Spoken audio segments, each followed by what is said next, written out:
बिस्मिल्लाहिर्रहमानिर्रहीम, अस्सलामुअलैकुम and very good morning to all of you. आप सब कैसे हैं? ठीक हैं? वेलकम करते हैं आपको सुबह की सोच में। मैं हूँ गज़ल अशरफ। मैं हूँ हसन लियाकत। वेलकम भी आपको हो गया, गुड मॉर्निंग भी होगी, तो मैं आपको यही कह सकता हूँ सुबह बखैर, खुश आमदीद पाकिस्तान। इन्होंने इंग्लिश में कह दिया, हमने उर्दू में कह दिया। उम्मीद करते हैं कि आपकी सुबह की सोच में जो भी मसरूफियात होती हैं वो तर्क करके हमारे साथ जुड़ेंगे और हमारी सोशल स्टोरी से लेके एंड तक हमारे पास बहुत अच्छे अच्छे सेगमेंट्स हैं, इंफॉर्मेटिव सेगमेंट्स भी हैं। और फिर हमने मुल्की हालात को भी देखना है कि मुल्की सियासत में क्या हो रहा है। ये एक हाउस होल्ड स्टोरी होती है, हर घर में यही होता है कि आज क्या हो चुका है, क्या होने वाला है। उसके बाद फिर पाकिस्तान में एक और हाउस होल्ड स्टोरी होती है, that is cricket. So cricket के सेगमेंट को भी आजकल हमने इंक्लूड इस वजह से भी किया हुआ है कि एक ट्राई नेशन सीरीज भी चल रही है।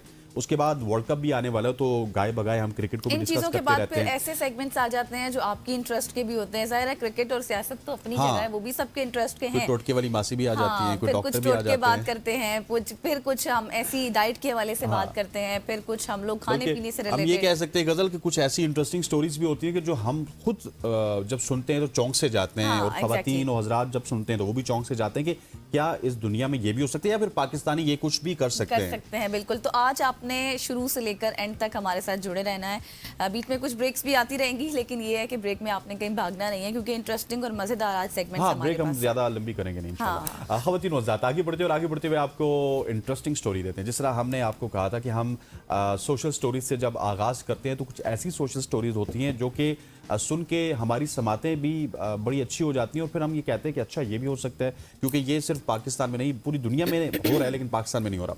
हुकूमत ने रावलपिंडी इस्लामाबाद में नए साल से एक ही वक्त में आजान बाजमात नमाज का ऐलान कर दिया। अच्छा। मतलब एक ही वक्त में आजान भी होगी, एक ही वक्त में आपको बाजमात नमाज भी पढ़नी पड़ेगी।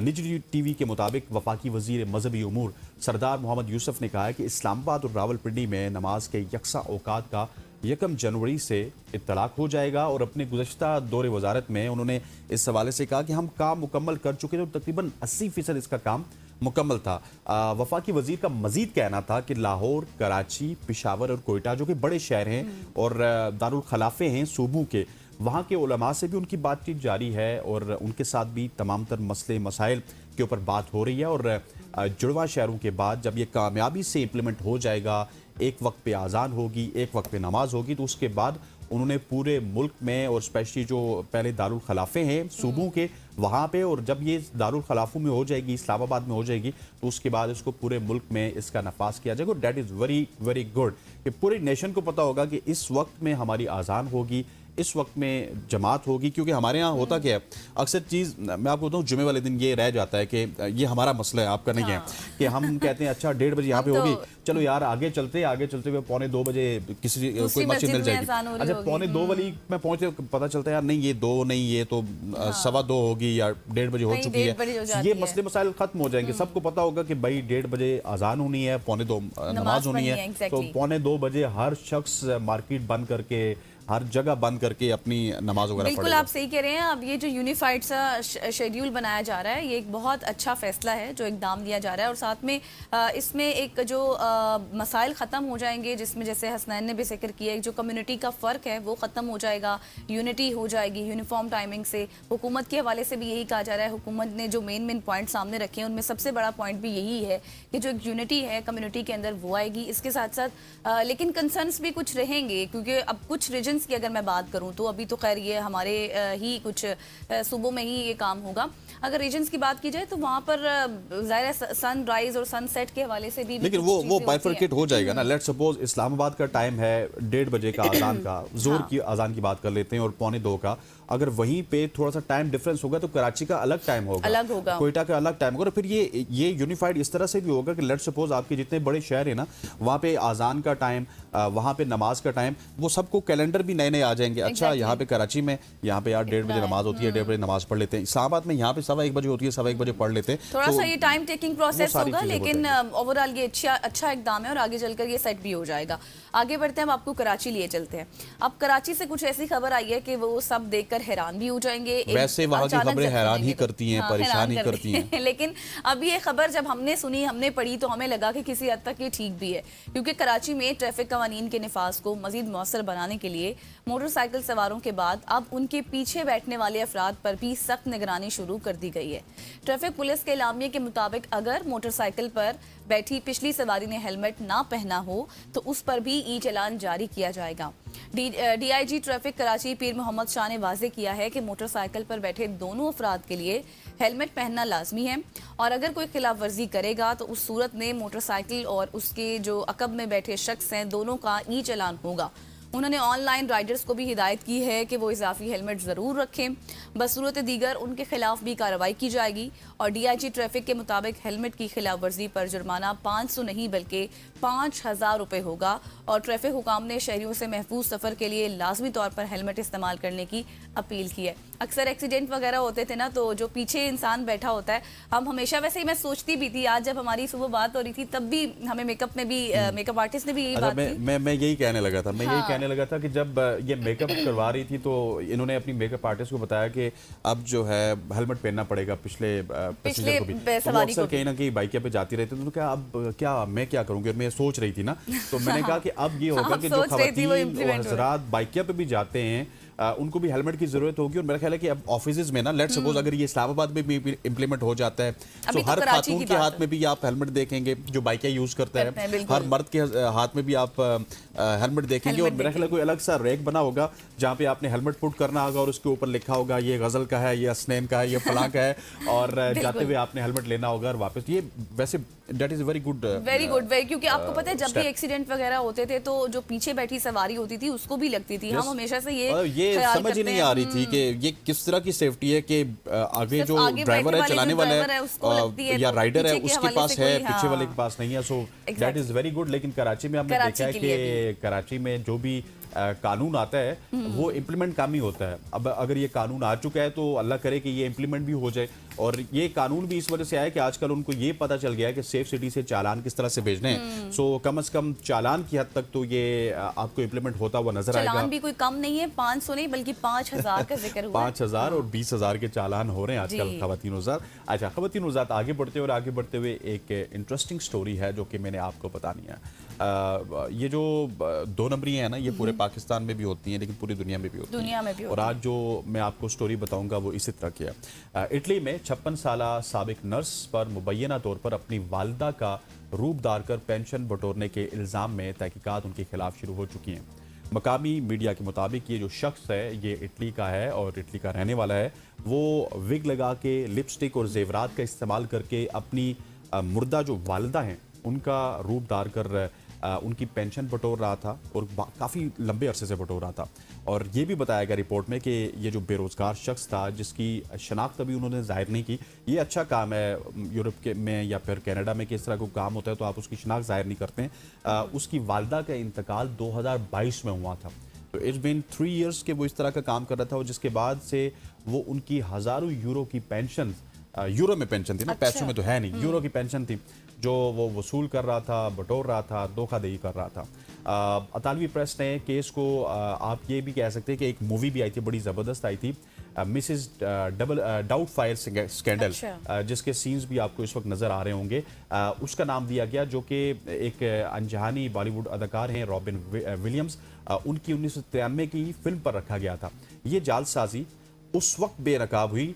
अब देखिए कि कर रहा था, अगर ये एक स्टेप गलत ना करता तो इसने ये बटोरता तनख्वाह, लेकिन बाज़-औक़ात आपको मुश्किल भी होती है। तो उसकी जालसाजी उस वक्त पकड़ी गई जब उस शख्स ने शमाली इटली के कस्बे जिसका नाम है बोर्गो विर्गिलियो, उसके रजिस्ट्री ऑफिस में पहुंचा और अपनी वालिदा की शनाख्ती कार्ड की उसने तजदीद करवानी थी क्योंकि शनाख्ती कार्ड एक्सपायर हो गया था। तो रिपोर्ट में बताया गया कि एक हुकूमती एहलकार ने शक की बुनियाद पर अपने आला ओहदेदारान को इत्तला दी और जिन्होंने बाद में पुलिस से रब्ता किया और टाउन के मेयर ने अखबार को बताया कि मुलजिम ने एक लंबा स्कर्ट पहना हुआ था, लिपस्टिक थी, नेल पॉलिश लगाई हुई थी और गले और हाथों पर जेवरात भी थे। उन्होंने मजीद बताया कि मुलजिम ने खातून की आवाज़ निकालने की भी कोशिश की लेकिन मुख्तलिफ मौके पर उसकी मर्दाना आवाज़ कहीं ना कहीं से निकल गई जबकि उनके हाथ की जो जिल्द थी वो भी 85 साल खातून की नहीं लग रही थी, उनकी उम्र तो 56 साल थी। सो वहां से वो पकड़े गए। बिल्कुल देखें मतलब वो मुमासलत बड़ी है, आप जरा पिक्चर में देखें तो है, वो पिक्चर में नजर भी आ रहा है, लेकिन जाहिर है मर्दाना आवाज का फिर क्या किया जा सकता था। उन्होंने जब एक्सपायर हो गया उनका शनाख्ती कार्ड, उन्होंने चेंज कराना था, उसमें सवाल जवाब हुए होंगे कुछ भी, तो जाहिर है एक बार इंसान आवाज निकाल सकता है, 2 बार, तीसरी चौथी बार तो नहीं निकाल सकता, और फिर वो इस वजह से ही पकड़ा गया। लेकिन वो जो आपने बात स्टार्ट में की थी कि इस तरह के काम सिर्फ पाकिस्तान में नहीं बल्कि पूरी दुनिया में ही होते हैं। ब्लैक मार्केट पूरी दुनिया में है, ब्लैक मार्केट पूरी दुनिया, अंडरवर्ल्ड पूरी दुनिया में है। लेकिन ये है कि वो अपनी माँ की पेंशन ले रहा था, और अब जो है वो जो पेंशन उनको आ रही थी यूरो में, अब वो नहीं आएगी। और मेरा ख्याल है कि इसको हवालात के पीछे भी जाना पड़ेगा कुछ। हाँ, शायद माफी भी मिल जाए, क्योंकि कोई सच कोई और पर्सन नहीं था, अपनी मदर ही थी उनकी, ये भी हो सकता है। लेकिन गवर्नमेंट को नुकसान भी, गवर्नमेंट को नुकसान तो हो रहा था। चले जी आगे बढ़ते हैं, अब आपको लिए चलते हैं थाईलैंड, जहाँ पर बहुत ही हैरान कुन खबर है। जैसे पिछली हैरान कुन खबर आपको इटली से दी, अब थाईलैंड से भी ऐसी देंगे, क्योंकि मुर्दा करार दी जाने वाली 65 साला खातून की तदफीन से कबल दोबारा उठ जाने पर लोग शशदरा रह गए, यानी कि हैरान। मैं भी शशदर रह गया हूं। हाँ, मैं हैरान थी कि मतलब मैंने जब ये स्टोरी पढ़ी तो किस तरह से वो लोग मतलब मैंने आज ये स्टोरी नहीं पढ़ी थी और मैं भी शशदर रह गया हूँ कि ये क्या हो गया। शशदर या शशदरा जो भी है, मतलब ये है कि आसान अल्फाज में कि आप ये कह सकते हैं कि वो हैरान हो गए, क्योंकि खातून जिंदा थी। खातून को अहले खाना पहले ही मुर्दा समझ चुके थे और उन्हें दफनाने की तैयारियां जारी थी कि चंद लम्हे पहले ताबूत के अंदर जाग उठी और यूं बाल बाल बच गई। शुमाली थाईलैंड के सूबे एक खातून को इतवार की सुबह 2 बजे घर पर बेहोश पाया गया। वो बिल्कुल बेहरकत थी, सांस महसूस नहीं हो रही थी, जिस पर अहले खाना ने यह गुमान कर लिया कि शायद वो इंतकाल कर चुकी हैं। अगले ही दिन घर वालों ने मकामी मंदिर में उनकी आखिरी रसूमात का इंतज़ाम भी कर लिया। जहाँ जो लोग माली मुश्किलात का शिकार होते हैं ना, तो वो जगह उनके लिए मुफीद होती है, लोगों के लिए मुफ्त तदफीन की सहूलत मौजूद होती है। खातून को सफ़ेद ताबूत में रखकर ट्रक के ज़रिए 4 घंटे का सफ़र तय करके मंदिर पहुँचाया गया। लेकिन असल ड्रामा कब शुरू हुआ? तब शुरू हुआ जब मंदिर के अंदर एक कारकुन ने ताबूत को ट्रक से उतारने के लिए हाथ बढ़ाया। उस अंदर से धीमी दस्तक और मध्यम सी आवाज़ सुनाई दी और कारकुन ने मकामी मीडिया को बताया कि मैंने कपड़ा हटाया तो मेरे होश उड़ गए। खातून हिल रही थी, वो होश में थी, आहिस्ता आहिस्ता सांस भी ले रही थी, अपना सर भी हिला रही थी, मगर वो बोल नहीं पा रही थी। फ़ौरन फिर उसी दौरान एम्बुलेंस को बुलाया गया, खातून को अस्पताल मुंतकिल किया गया। मंदिर की इंतज़ामिया ने ही उनके इलाज का खर्चा भी उठाने पर वो रजामंद हो गए और इस तरह उनको अस्पताल पहुंचाया गया। खातून जिंदा थी लेकिन मरने की तैयारी पहले ही की जाती। बिल्कुल ऐसी है। और अपने स्टार्ट में कहा था ना कि सब इस हवाले से शशदर रह गए, तो यकीनी तौर पे मैं भी हैरान और परेशान हो गया था, क्योंकि मैंने ये स्टोरी उस तरह से पढ़ी नहीं थी और किस तरह से आप उनकी आखिरी रसूमात की तरफ जा रहे हैं, लेकिन एकदम से वो शख्स जिंदा हो जाए। कहीं ना कहीं पे जुबिलेशन भी हुई होगी, जो उनके करीबी हुए होंगे, उनके रिश्तेदार हुए होंगे, उनके बेटे बेटियां या फिर कोई भी हुआ होगा, उसके लिए तो ये खुशी होगी। लेकिन जो इंतजामात उन्होंने बहुत ही अर्ली कर दिए थे, वो अगर मरीज को चेक करके कर लिया जाता तो ज़्यादा बेहतर हो सकता था। और इस तरह के वाकयात हमें अक्सर सोशल मीडिया पर देखने को मिलते हैं। सोशल मीडिया पर इस तरह हम देखते हैं, लेकिन ये रिपोर्ट्स क्योंकि इंटरनेशनली थी, वहाँ से आई है और इसको पूरी दुनिया में पजीराई भी मिल रही है। खबरतीन वज़ात आगे बढ़ते हैं और आगे बढ़ते हुए आपको बताते हैं हमारे यहाँ वैसे बिजली बहुत महंगी है और बिजली जब से महंगी है तो लोग सोलर की तरफ जा रहे हैं। लेकिन हम क्योंकि ऐसी कौम है जिसने खुद तो कुछ करना नहीं है, मैं और आप पैसे इकट्ठे करेंगे, पैसे इकट्ठे करने के बाद हम सोलर वाले को रब्ता करेंगे, वो आके सोलर लगा देगा और उसके बाद हम सबको बताएंगे अब देखा नेट मीटरिंग हो रही है, बिल्कुल सिफर बिल आ रहा है, मेरा एक एसी भी चल रहा है, दूसरा भी चल रहा है, तीसरा भी चल रहा है। कर रहे थे ना, वो अब आपके पास एक कार्ड आ जाएंगे, मीटरिंग कार्ड। हाँ, वो तो अलग है, लेकिन ये स्टोरी इस तरह की है कि लोग इस हवाले से मेहनत भी करते हैं। अच्छा। ना लोड शेडिंग होगा ना बिल होगा, क्योंकि अब एक शख्स है जिसका ताल्लुक लाजमी तौर पे किसी यूरोपियन कंट्री से होगा, आगे जाके मैं आपको बताऊंगा। सो उसने अपने घर में लैपटॉप की बैटरियों से बिजली फराम की है। लैपटॉप की बैटरियों से बिजली, मतलब लैपटॉप की बैटरी बहुत छोटी सी होती है।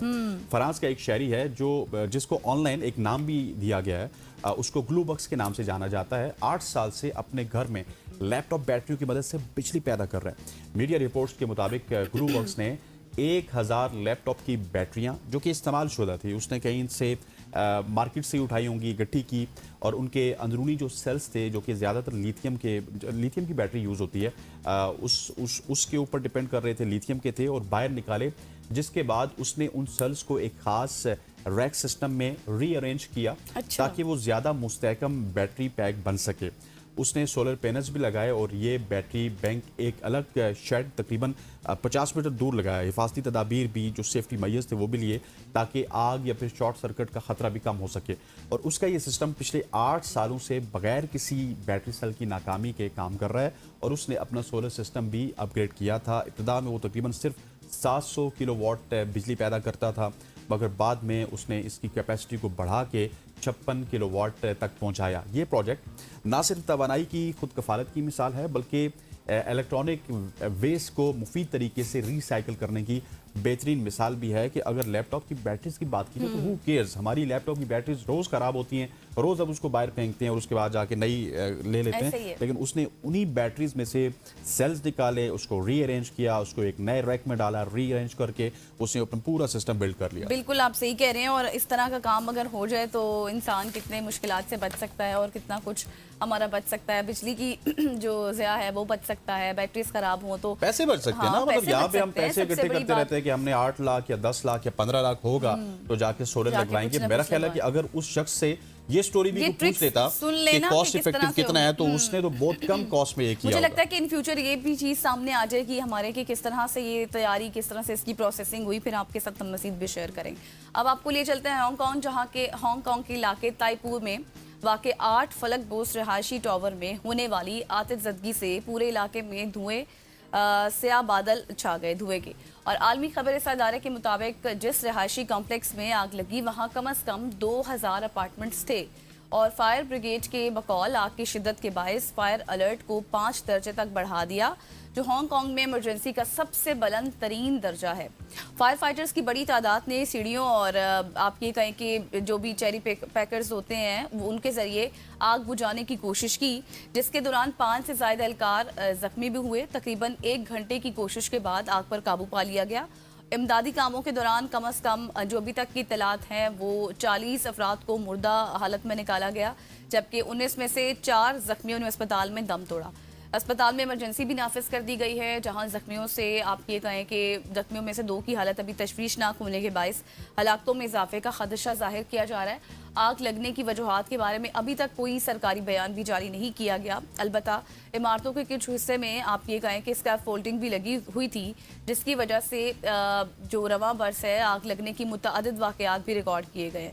ट्रांसपोर्ट डिपार्टमेंट ने बताया कि खौफनाक आग के बायस ताइपू जो रोड है उसका एक हिस्सा मुकम्मल तौर पर बंद कर दिया गया और बसों को मुतबादल रास्ता भी मुहैया कर दिया गया है, जहां से वो अपना ज़ाहिरा जो चलने वाले लोग हैं या फिर बस से गाड़ियां हैं वो जा सकें। बिल्कुल ऐसे, ये बड़ा अनफॉर्चुनेट वाक़या है और ये इसकी अभी तक मुख्तलिफ रीज़न्स के हवाले से बात की जा रही है कि कौन से रीज़न्स हैं, लेकिन जो बड़ी रीज़न गज़ल ने आखिर में बताई है वो है बैम्बू की स्कफ फोल्डिंग। जो बांस की स्कफ फोल्डिंग लगी थी पूरी बिल्डिंग में, वो आग की लपेट उससे ज़्यादा हुई है और ज़्यादा होते होते होते होते उसने पूरी बिल्डिंग को अपनी लपेट में लिया।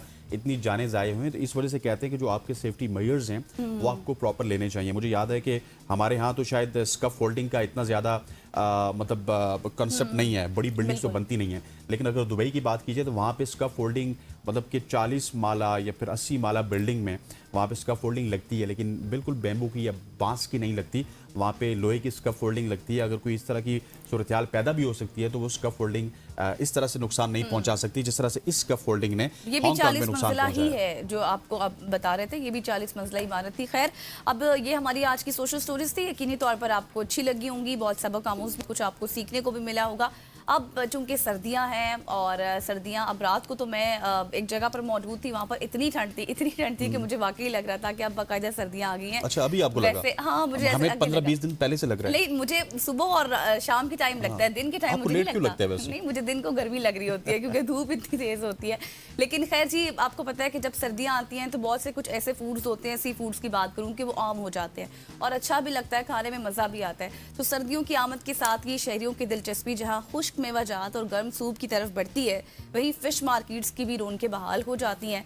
बाकी हम अब चलेंगे पीर महल, जहाँ पर आपको ये रौनक दिखाते हैं कि किस तरह की वहाँ पर मछलियाँ फरोख्त हो रही हैं। मछली मखलूक के लिए खुदा का अनमोल तोहफा है और मछली इंसानों को बहुत से जानलेवा अमराज से बचाव का जरिया भी है। शहरी जहाँ खुश्क मेवाजात और मुख्तलिफ इकसाम के सूप से लुत्फ अंदोज होते हैं, वहीं मछली की खरीदारी के लिए फिश मार्केट में भी खरीदारों का रश बढ़ने लगता है। जिला ਲੈਣ ਆਏ ਆ ਜੀ। ਮੌਸਮ ਦੀ ਤਬਦੀਲੀ, ਸਰਦੀ ਦੀ ਜਿੱਦਾਂ ਹੀ ਲਹਿਰ ਆਈ ਆ, ਉਹ ਮੱਛੀ ਲੈਣ ਆਏ ਆ। ਮੱਛੀ ਬੜੀ ਪਿਆਰੀ ਔਰ ਅੱਛਾ ਲਗਾ ਬੰਦਾ ਸੀ। ਆਦਲ ਵਸੀਮ ਮੱਛੀ ਵਾਲੇ ਕੋ ਮੱਛੀ ਲਿਆ ਕੇ ਜਾਈਦੀ ਆ। ਇਹਨਾਂ ਕੋ ਬਹੁਤ ਆਲਾ ਮਾਲ ਮਿਲਦਾ, ਡੇਲੀ ਫਰੈਸ਼ ਮਾਲ ਹੁੰਦਾ ਇਹਨਾਂ ਦਾ। ਮੈਂ ਦੁਕਾਨ ਤੇ ਆਇਆ, ਬੜੀ ਅੱਛੀ ਸਾਫ ਸੁਥਰੀ ਫਿਸ਼ ਹੈਗੀ ਆ ਤੇ ਬਹੁਤ ਅੱਛੇ ਮੁਨਾਸਬ ਰੇਟ ਤੇ ਹੈਗੀ ਆ।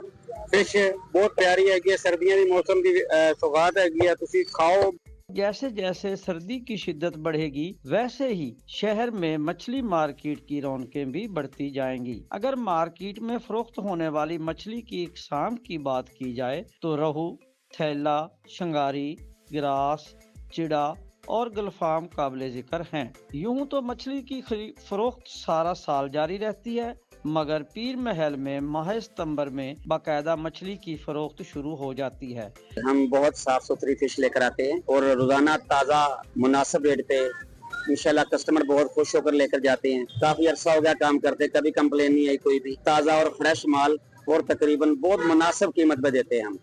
जबकि शहर के मुख्तलिफ मकामात पर फ्राई मछली भी फरोख्त की जाती है और शादी की तकरीबात पर भी फ्राई मछली दावत को चार चांद लगा देती है। तिब्बी माहिरीन का कहना है कि मछली इंसानों के लिए कुदरत का अनमोल तोहफा है और कम से कम हफ्ता में एक बार मछली को अपनी खुराक का हिस्सा लाजमी बनाया जाए। मछली इंसानों को जानलेवा अमराज से महफूज रखने का भी अहम जरिया है। कैमरामैन टीम के साथ मोहम्मद कासम भट्टी, तहसील रिपोर्टर, ABN न्यूज, पीर महल। जी, तो पीर महल से आपने रिपोर्ट सुनी है मछली के हवाले से। एक इस रिपोर्ट में बड़ा इंटरेस्टिंगली उन्होंने कहा कि पीर महल में ये सितंबर ऑनवर्ड आपको मछली मिलती है, लेकिन मैं आपको अपना एक ज़ाती एक्सपीरियंस बताता हूँ कि आज से कुछ 4-5 महीने पहले जब बिल्कुल पीक पे गर्मियाँ थी तो मुझे कहीं अम्बी ने कहा कि आप मेरे लिए फ़िश ले आइएगा। यकीन मानिए कि मैंने पूरे पिंडी इस्लामाबाद में फ़िश ढूंढी, मुझे फ़िश नहीं मिले। लेकिन आजकल आप किसी भी एंट्री पे जाइए, लेफ्ट हो जाइए, राइट हो जाइए, वहाँ पे फ़िश भी होगी। और फ़िश की एक और क्वालिटी मुझे आजकल लगी, क्योंकि मैं जब खरीदने जाता हूँ कि फ़िश इतनी महंगी भी नहीं है। आपको डिफरेंट क्वालिटीज़ में सस्ती से लेके 450 से लेके 1000-1500 रुपए तक डिफरेंट क्वालिटीज़ होती हैं, वो मिल जाती है आपको। अगर आपके पास इतनी सकत नहीं है कि आप महंगे वाली खरीद सकते हैं तो आप सस्ते वाली खरीद लीजिए। अगर आप दरमियाने वाली खरीद सकते हैं आप वो खरीद लीजिए। लेकिन that is very very essential part. जिस तरह उन्होंने बताया कि आपने हफ्ते में एक दफ़ा फ़िश ज़रूर यूज़ करें, तो अगर 2-3 दफ़ा यूज़ करें तो और भी आपके लिए अच्छा होगा, क्योंकि उसमें वो तमाम तरह न्यूट्रिएंट्स मौजूद होते हैं।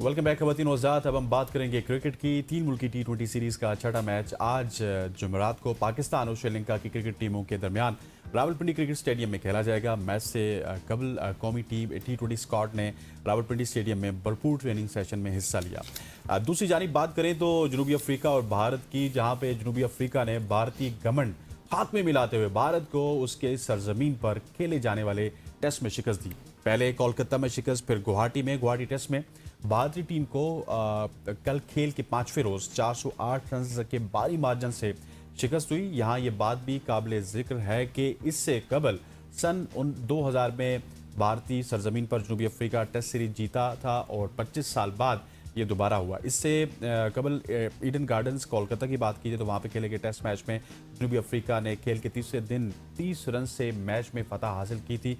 इन दोनों मौजूआत पे बात करेंगे और इन दोनों मौजूआत पे बात करने के लिए हमारे साथ मौजूद बात करने के लिए ज्वाइन कर चुके हैं मुश्तबा हसन साहब। आप सीनियर स्पोर्ट जर्नलिस्ट हैं। सर, फॉर योर टाइम, सबसे पहले तो हम हमेशा से बात करते थे, गरूर होता था, नाज होता था इंडिया को अपने क्रिकेट पर, हमेशा तारीफें ही हमने सुनी, लेकिन अब तो उनका गरूर खाक में मिल गया, वाज़ेह तौर पर नजर आया जिस तरह से अफ्रीका ने किया। क्या हो गया उनकी क्रिकेट को? देखिए, हर अरूज को एक सवाल आ रहा है। भारत जो था पहले वर्ल्ड कप का फाइनल खेला, फिर एशिया कप जीता, अच्छा परफॉर्म करते करते एकदम से जब उनकी टीम जो मेन प्लेयर थे, जिसको मैं कहूँगा विराट कोहली हो गया, रोहित शर्मा हो गया, टेस्ट मैचेस में जब इन्होंने रिटायरमेंट ली, इन्होंने किनारा कशी की, तो उसके बाद भारतीय टीम जो थी वो ये सोच रही थी। एक वक्त में भारतीय जो खिलाड़ी थे वो बयान देते थे कि अगर हम 3 मुख्तलिफ कैटेगरीज की टीमें भी बना लें तब भी वो टीम जो है वो वर्ल्ड कप जीत सकती है। तो वो उनको जो बयानबाजी है, जैसे उन्होंने ट्रेंडर बबूमा के साथ बयानबाजी की, तो वो उनको काफी महंगी पड़ रही है। और अब वो उनको नजर आ रहा है कि जो लेजेंड्स होते हैं वो लेजेंड्स ही होते हैं, जब वो चले जाते हैं तो जो नए प्लेयर आते हैं उनको काफी टाइम लगता है एडजस्ट होने में। और अभी हमने देखा कि शुभमन गिल, ऋषभ पंत, जितने भी प्लेयर है भारत के वो अच्छा तो जरूर खेलते हैं, लेकिन एक्सपीरियंस नहीं है उनके पास। इतनी बड़ी अच्छी टीम साउथ अफ्रीका की, जितनी मुतहरिक टीम है, जिसने पहले पाकिस्तान को यहाँ पे शिकस्त दी एक टेस्ट मैच में, सीरीज ड्रॉ की, फिर उसके बाद आपने देखा कि इंडिया में वाइट वॉश करना ये कोई आसान बात नहीं थी, खास तौर पर जब कोई दूसरे कंट्री सीना कंट्री से खेलने आते हैं। साउथ अफ्रीका की अगर हम खास बात करें तो वो इतने अच्छे कंसीडर नहीं किए जाते थे स्पिन डिपार्टमेंट में, वो स्पिन को अच्छा खेलते हैं। लेकिन इस दफा जब आए तो उन्होंने, मैं कहता हूँ कि एशिया को फतह किया, क्योंकि पहले पाकिस्तान के साथ सीरीज ड्रॉ की, सीरीज हारे नहीं है, क्योंकि लग ऐसे रहा था कि क्योंकि पाकिस्तान जो है वो स्पिन पिचेस बनाता है। पहला मैच पाकिस्तान जीता, लेकिन दूसरे मैच में जैसे साउथ अफ्रीका ने कमबैक किया, तो मैं ये यकीनी तौर पे कहूंगा कि इंडिया बुरा नहीं खेला, बल्कि साउथ अफ्रीका बहुत अच्छा खेला। और वो जहाँ पे आके इस कंडीशन के साथ हम वो हमसे बेहतर, इवन कि इंडिया की टीम जितने अपने मुल्क बैकयार्ड में जितना स्ट्रांग है, कहा जाता था कि 12 साल से इंडिया सीरीज नहीं हारा, टेस्ट मैच नहीं हारता, और जो एक वक्त में लगता था कि टीमें जो है इंडिया जाने से डरती थी कि इंडिया में टेस्ट मैच होता है तो वो इंडिया बड़ी स्ट्रांग ओपोनेंट के तौर पर सामने आता है। लेकिन अब वो न्यूजीलैंड ने पहले क्लीन स्वीप किया 3-0 से, फिर अब साउथ अफ्रीका ने 2-0 से कर दिया, तो इंडिया का जो गरूर है जिसको कहने कि वो अब खाक में मिल चुका है। अच्छा मुस्तफा, आपने न्यूजीलैंड की बात कर दी, थोड़ा सा न्यूजीलैंड से स्टार्ट कर लेते हैं। न्यूजीलैंड की सीरीज में रोहित शर्मा भी मौजूद थे, विराट कोहली भी मौजूद थे। उस वक्त सारा मलबा गौतम गंभीर ने और टीम ने उनके ऊपर गिराया। अल्टीमेटली हमने देखा कि T20 से तो वो रिटायर हो चुके थे, उनको टेस्ट क्रिकेट से भी रिटायरमेंट लेनी पड़ी। लेकिन अब जाके हमें ये समझ आ रही है कि ठीक है, वो once in a blue moon हो जाता है कि रोहित और विराट फेल हो गए, लेकिन अब उनका सारे का सारा सिस्टम फेल होता हुआ नजर आ रहा है। So it's not only about Rohit and Virat, it's about that system जो कि जिसकी वो बहुत तारीफ कर रहे थे कि IPL से प्लेयर आते हैं, रणजी ट्रॉफी से प्लेयर आते हैं, सईद मुश्ताक अली ट्रॉफी से प्लेयर्स आते हैं, और हमारा सिस्टम बड़ा मजबूत है। अब उस सिस्टम के ऊपर भी सवालिया निशान उठ रहे हैं कि अच्छा वक्त था, वो अच्छा वक्त गुजर गया और अब वो सिस्टम में भी हमें खामियां नजर आ रही हैं। देखिए, बुरा टाइम सब प्लेयर्स पे आता है। विराट पे आपने देखा तकरीबन 2-2.5 साल का अरसा था, काफी तवील अरसा था। बाबर आजम पे हमने देखा काफी तवील अरसा एक गुजरा है। रोहित पे भी इस तरह थोड़ा सा बैड फेज आया और वो सीरीज हार गए। ठीक है, कभी ना कभी आप मैचेस हार जाते हैं, सीरीज हार जाते हैं, लेकिन ऐसा नहीं है कि आप बार बार सीरीज हारते हैं। अब वो न्यूजीलैंड से सीरीज हारे, सारा मलबा जो था वो सीनियर प्लेयर्स पे, ये पाकिस्तान और भारत की रवायत है, जब भी कोई टूर्नामेंट हारते हैं या कोई सीरीज हारते हैं तो जो सीनियर प्लेयर होते हैं सबसे पहला जो मलबा आता है उन पे आता है। हालांकि वो भी प्लेयर्स हैं, वो भी एक इंसान है, तो कभी ना कभी उनका भी बैड फेस चलता है, कभी ना कभी bad once in a blue moon जैसा आपने कहा कि बुरा दिन आता है।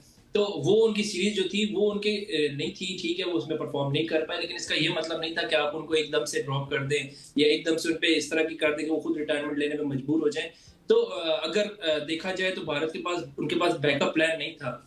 जितने बड़े प्लेयर रोहित शर्मा थे या विराट कोहली थे, उनका बैकअप प्लान शुभमन गिल कभी भी नहीं हो सकता, या ऋषभ पंत कह लें, या कोई भी और ऐसा प्लेयर अभी जो भारतीय टीम का हिस्सा है वो इस वक्त नहीं हो सकता। उस वक्त जब विराट और रोहित थे तो उसके साथ आपने देखा था बुमराह भी एक साइड से विकेट ले रहा था, क्योंकि उनके पास प्रेशर कम था, बैटिंग में स्कोर बन रहा था, तो बॉलिंग में बुमराह आके बैटिंग लाइनअप को प्रेशराइज कर लेते थे। बॉल बैटिंग इंडिया की चल रही तो बुमराह के पास प्रेशर नहीं है क्रिएट करने का और विकेट नहीं ले पा रहा। जब वो विकेट नहीं ले पा रहा तो साउथ अफ्रीका की तरफ 500 रन बनेंगे और फिर भारत जो है वो 408 रन के एक बड़े मार्जिन से मैच हारता है। तो ये चीज मुश्तबा, जैसे हमने हमेशा से सुना, चाहे वो कोई भी मैदान हो, जंग का मैदान हो या कोई भी, इंडिया में जिस तरह इंडियन मीडिया में जिस तरह से खबरें चलती हैं जोरों शोर से, वो झूठ पर मबनी भी होती हैं। अभी भी जोरों शोर से वहाँ पर खबरें यही चल रही हैं कि अब जो गौतम गंभीर है उनको हेड कोच की जिम्मेदारी से हटा दिया जाएगा। तो क्या वाकई उनकी पोजीशन आपको खतरे में नजर आती है, या फिर हम ये वो कयास सराइयाँ जो होती हैं या झूठ पर मबनी खबरें फैलाते हैं, वैसे ही सूरत हाल है? देखिए, खबरें तो यहाँ पे ये भी चल रही है कि हो सकता है T20 वर्ल्ड कप से पहले पाकिस्तान टीम का कप्तान भी बदल दिया जाए, लेकिन ये क्या सराइयाँ खबरें होती हैं, ये महज कुछ सोशल मीडिया के जो ट्रेंड चल रहे होते हैं उन पे लोगों की अपनी एक राय हो सकती है। लेकिन मेरे ख्याल से गौतम गंभीर क्योंकि एक तवील अरसे से भारत के साथ है और इसी भारत ने बड़ा अच्छा परफॉर्म भी किया, वर्ल्ड कप T20 भी खेला, वर्ल्ड कप का ऑस्ट्रेलिया का फाइनल खेला, फिर एशिया कप जीता, तो बड़े बड़े फतवाहत भी गौतम गंभीर के हिस्से में है। तो ऐसा नहीं है कि एक दो सीरीज की शिकस्त से उनको प्रेशर में जरूर आएंगे, मीडिया प्रेशर बहुत होता है, फिर उनके अवाम का जो प्रेशर होता है। कल आपने देखा कि जब भारत हार रहा था तो स्टेडियम में गिने चुने कुछ 10-15 अफराद मौजूद थे, तो शायकीन का जो एक प्रेशर है वो जरूर होगा। लेकिन इसमें अभी वर्ल्ड कप भी आने वाला है, T20 वर्ल्ड कप आ रहा है 2026 का, तो मेरे ख्याल से उससे पहले एज सच कोई नजर नहीं आ रहा कि गौतम गंभीर को चेंज किया जाएगा या उनकी जगह कोई और कोच लाया जाएगा। इसी तरह पाकिस्तान की अगर हम बात करते हैं तो पाकिस्तान टीम में क्या सलाहियत चल रही है कि हो सकता है शादाब खान या शहीन शाह अफरीदी को कप्तान T20 वर्ल्ड कप से पहले, ये मैच खबरें हो सकती है। अच्छा, थोड़ा सा मैं भी चाहता हूँ कि हम इंडिया पे ही रहें और इंडिया पे ही उसके बाद हम पाकिस्तान टीम पे आते हैं। साउथ अफ्रीकन जो कोच है उन्होंने बड़ा ज़बरदस्त जुमला भी इस्तेमाल किया, उन्होंने कहा कि वी वांटेड दैट के इंडियन टीम ग्रो वेल। मतलब कि वो इंडियन टीम को लिटाना चाहते थे। एक तरफ इस जुमले के ऊपर पूरे इंडिया में बुखार है और वो इसके ऊपर तनकीद कर रहे हैं, लेकिन जब बुमराह ने बोना कहा था तो उसके ऊपर वो शादियाने बजा रहे थे। सो ये दोहरा मयार भी है ना इंडियन मीडिया का भी, इंडियन कौम का भी, कि कोई उनको कह दे तो उनको बुरा लग जाता है, वो किसी को कहें तो उनको बुरा नहीं लगता। इंडिया मीडिया की अगर हम बात करना खास तौर पर, तो वो हर चीज में नेगेटिविटी जरूर देखती है। वो मैच अपनी टीम हारी है उसको कवर अप करने के लिए अब साउथ अफ्रीका की कोच ने ये कह दिया हमें, उसने ये कह दिया, पाकिस्तान की तरफ से ये बयानबाजी आ गई। तो ये इंडियन मीडिया का एक खासा रहा है कि वो जब भी मैच हारता है तो पहले तो अपनी टीम को बैश तो जरूर करता है, लेकिन साथ साथ वो दूसरी अनासर को भी ढूंढता है ताकि थोड़ा सा जो इंटरनेशनल मीडिया पे प्रेशर है इंडियन टीम पे, जो बात लॉबी आती है कि यार इंडिया हार रहा है, इंडिया डाउनफॉल आ रहा है, तो ये चीजें छुपाने के लिए इंडियन मीडिया अक्सर ऐसे काम करता है। जबकि इसी तरह सिमिलर टू इलेक्शन जब हम देखते हैं, जब भी इलेक्शन करीब आता है तो कोई ना कोई पाकिस्तान पे इल्जाम लगा दे। तो इंडियन मीडिया हमेशा से इल्जामबाजी का जो एक रवायत है वो इंडियन मीडिया इस बारे में मशहूर है और हमेशा से हम देखते आ रहे हैं साउथ अफ्रीका कोच इसमें कोई गलत थी। अगर उन्होंने कहा तो इन क्रिकेटिंग टर्म्स ठीक था कि उन्होंने कहा। अच्छा मुश्तबा ये भी बताएं कि अब हम देख रहे हैं जिस तरह से भारत की कमजोर टेस्ट परफॉर्मेंस थी, T20 लीग में भी हद से ज्यादा उनका फोकस का नतीजा था। अब इस वक्त T20 क्रिकेट पे ज्यादा फोकस कर रहे हैं। बिल्कुल, अब आपको क्या लगता है इस वक्त टेस्ट क्रिकेट के लिए ज़हनी तौर पर वो तैयार नजर आ रहे हैं या फिर क्यों तैयार नहीं है, इस पर आपका क्या तबसरा है? देखिए टेस्ट टीम के लिए इस वक्त मैं यही कहूंगा कि क्योंकि वो इंडिया में अगर हारना है तो बाहर जाके अभी खेलेंगे तो बिल्कुल मूड में नजर नहीं आएंगे। किसी भी दूसरी कंट्री में जाएंगे तो इससे भी ज्यादा बुरी शिकस्त उनका इंतजार करिए। और इस वक्त अगर मैं कहूँ कि इंडियन टीम का अगर पाकिस्तान टेस्ट टीम से मुकाबला हो जाए तो शायद पाकिस्तान टीम को मैं हाई रेट करूंगा कि पाकिस्तान टीम एक कंसिस्टेंट परफॉर्मेंस करते आ रही है। पाकिस्तान के पास स्पिनर्स आ रहे हैं, बैकअप प्लेयर्स हैं, बाबर आजम अच्छी निक में नजर आ रहे हैं। नहीं ये थोड़ा ज्यादा हो गया मुश्तबा, ये थोड़ा ज्यादा हो गया। वो अभी भी ऑस्ट्रेलिया जाके जीत के आए, हम ऑस्ट्रेलिया जाके जलालत हमारे मुकद्दर बनती है। लेकिन मैं इसी पॉइंट की तरफ आ रहा हूं। मैंने आपको कट इसी वजह से किया था कि जो पाकिस्तान को अपना जानी दुश्मन समझता है, पिछले 7 महीने में तकरीबन 2 महीने में बैग पार्डन 7 दफा खेल चुका, और अगर वो बांग्लादेश से जीत जाते तो 8 दफा वो इंडिया का मुकाबला, पाकिस्तान का मुकाबला करते। 1-1.5 महीने बाद वो वापस पाकिस्तान का मुकाबला करेंगे, एक दफा नहीं, पॉसिबिलिटी है कि 3 दफा करेंगे अगर पाकिस्तान आगे चलता रहा, इंडिया आगे जाती रही। सो एक तरफ जानी दुश्मनी है, एक तरफ ये दोहरा मयार है, एक तरफ आपने हाथ नहीं मिलाना, दूसरी तरफ पैसा कमाने के लिए इंडिया के साथ क्रिकेट, पाकिस्तान के साथ क्रिकेट लाजमी खेलनी है। सो ये अजीबो गरीब सा दोहरा मयार हमें नजर आ रहा है। भारत का भी, BCCI का भी, दूसरी गेम्स में आप मुसाफा भी करते हैं, पाकिस्तान भी आते हैं, यहाँ पे आपने पाकिस्तान भी नहीं आना, मुसाफा भी नहीं करना, लेकिन खेलना भी है क्योंकि पैसे जाया हो जाते हैं।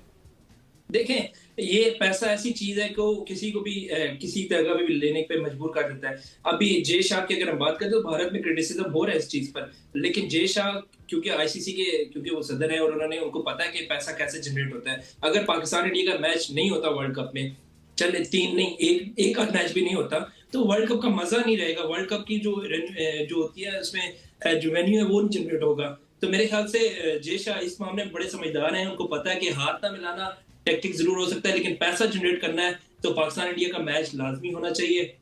उनको पता है कि पाकिस्तान इंडिया अगर आपस में नहीं खेलेंगे तो लोगों को इंटरेस्ट नहीं रहेगा। और सबसे ज्यादा देखने वाला अगर मैच कहूं तो पाकिस्तान और इंडिया का मैच ही होता है। इसके अलावा वर्ल्ड कप का जितना भी अगर हम देख ले तो सबसे ज्यादा जो मैच देखा जाएगा या जितनी व्यूअरशिप होगी पाकिस्तान भारत मैच की, ये सिर्फ पाकिस्तानी नहीं, हर इंडियन भी यही चाहता है कि पाकिस्तान इंडिया का मैच हो। लेकिन ऑन द मीडिया वो यही कहेंगे कि मैच नहीं खेलना चाहिए, हाथ नहीं मिलाना चाहिए। लेकिन बिल्कुल आप सही कह रहे हैं। अच्छा मुश्तबा, अब थोड़ी सी इंडिया पाकिस्तान का हमने डिस्कस कर लिया, आगे बढ़ते हैं। पाकिस्तान और श्रीलंका का आज का मैच कितना इंपॉर्टेंट है?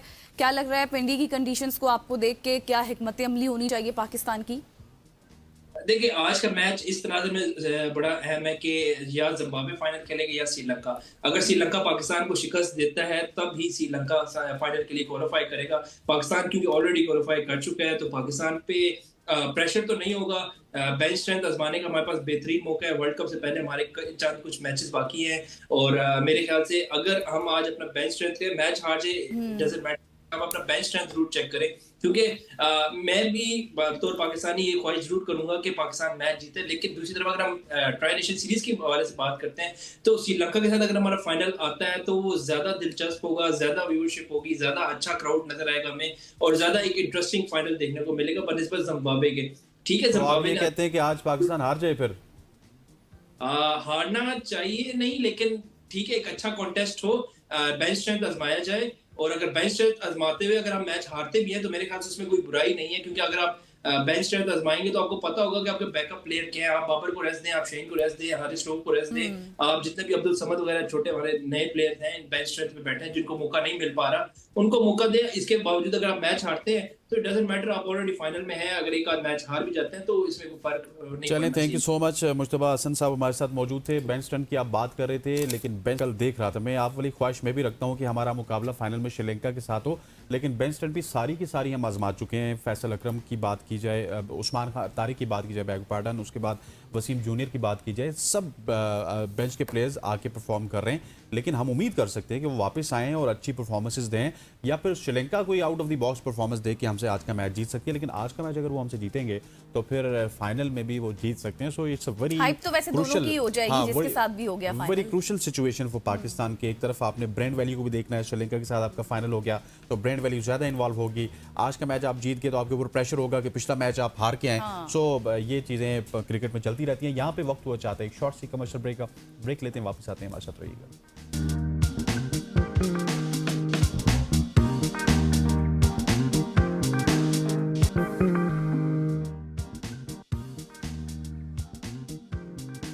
वेलकम बैक ख़वातीन व हज़रात। अब मुल्क की सियासत की बात करेंगे, और सियासत पर बात करें तो इंसदाद दहशतगर्दी अदालत ने इमरान खान की हमशीरा अलीमा खान को आर्जी अदालती तहवील में लेने के बाद ज़मानत पर रिहा कर दिया। इंसदाद दहशतगर्दी अदालत की खुसूसी अदालत रावलपिंडी में अलीमा खान के खिलाफ 26 नवंबर एहतजाज के लिए थाना सादकाबाद एहतजाज केस की हंगामा खेज समाअत हुई।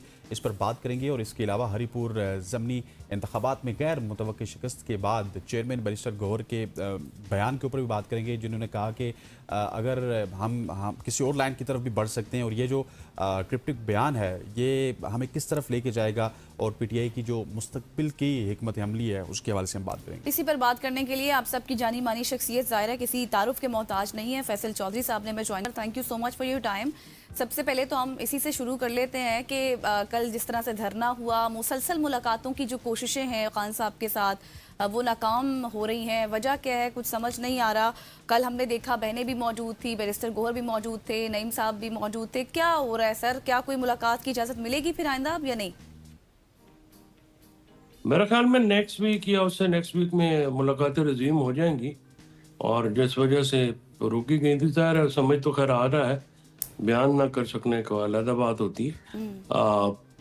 वो चीज़ें जो हैं पीछे से जो हमारे मुक़तदरा हैं या पावरफुल ताकतें हैं वो नहीं होने देती, और ये नवंबर में 26 नवंबर का ख़ासकर एहतजाज और ये एक अदर नोटिफिकेशन भी होना है, तो आई थिंक वो इस हफ्ते हो जाएगा तो फिर नॉर्मलाइज हो जाएंगी चीज़ें। ठीक हो गया। अच्छा फैसल साहब, मुझे ये बताइएगा, जिस तरह मैंने इंट्रो में जिक्र किया था अलीमा खान साहिबा का, जिनको आर्जी अदालती तहवील में लेने के बाद ज़मानत पर रिहा किया गया, अब अदालत वाज़े तौर पे कह रही है कि हमने तहवील में लेने का हुक्म नहीं दिया था, उनको तहवील में भी लिया गया, वापस रिहा भी किया गया। Is it the miss communication या फिर इख्तियारात का ये गलत इस्तेमाल, इसको हम कह सकते हैं? वो इनफैक्ट ये होता है कि वो अलीमा खान के काफ़ी ज़्यादा वारंट्स इशू हुए थे, तो वो कोर्ट गई थी, तो पिछली दफ़ा उन्होंने जो ज़मानत है वो उनके, क्योंकि जो पहली ज़मानत थी वो तो श्योरिटी बॉन्ड्स जब्त हो गए थे, तो दोबारा श्योरिटी बॉन्ड्स सबमिट कराने का कहा गया था 1 मिलियन रुपीज़ के, दो मतलब 1 मिलियन रुपीज़ के, तो वो नहीं हुए थे। तो उस जो क्योंकि उनके सीनियर कौंसल नहीं थे, तो मेरे ख्याल किसी जूनियर कौंसल ने कहा कि आप कोर्ट में दोबारा ना जाएं और बैठ जाएं गाड़ी में, तो उसमें मिसकम्युनिकेशन होगी।